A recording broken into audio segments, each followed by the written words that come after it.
welcome. You're watching NewsX and I'm Shivani Singh. If international diplomacy were judged solely by Instagram engagement, the partnership between New Delhi and Rome would already be a superpower.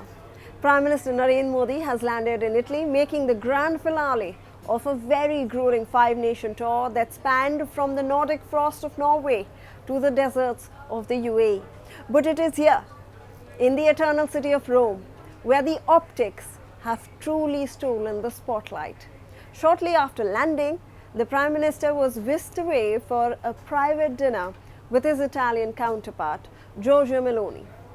What followed wasn't a very stiff press conference in a sterile boardroom, but a late evening stroll through the illuminated arches of the iconic ancient Colosseum.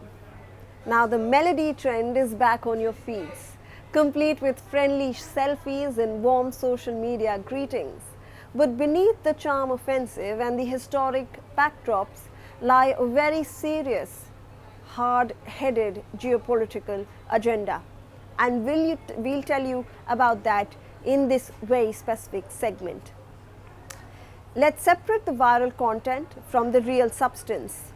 Why is Modi in Rome?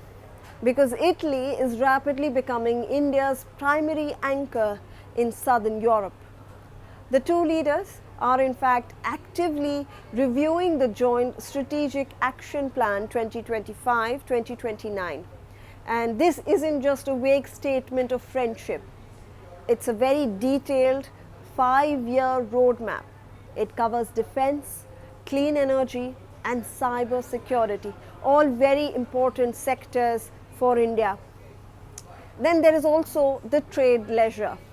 Bilateral trade between India and Italy cleared the $16.7 billion in 2025, backed by billions in cumulative foreign direct investment.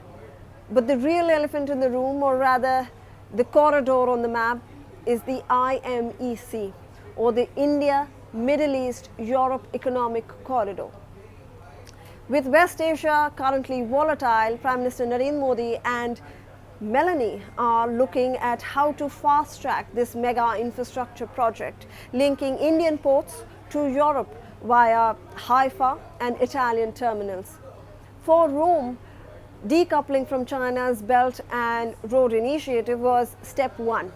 Turning to India for supply chain reference and resilience is step two.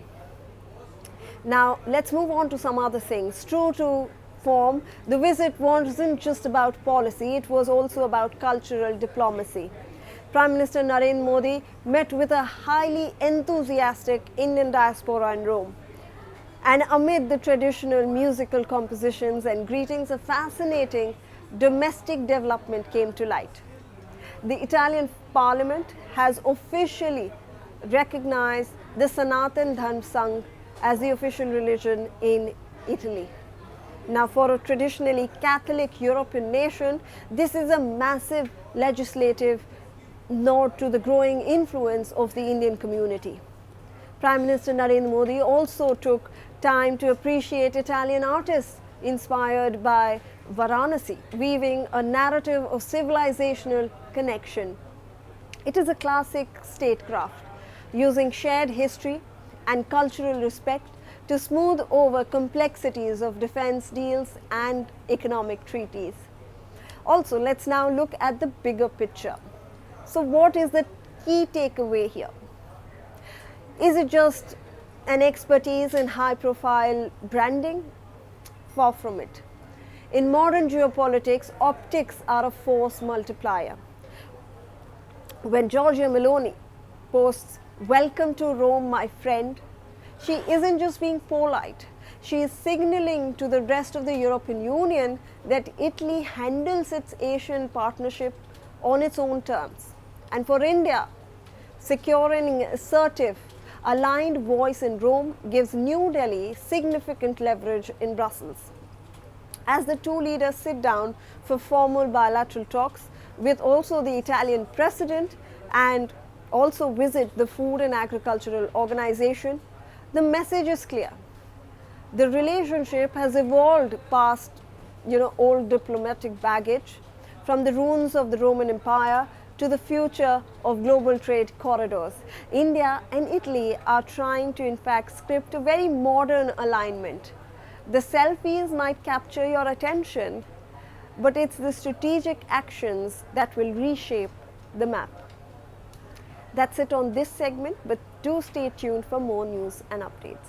For more such videos, subscribe to the NewsX YouTube channel, hit the bell icon.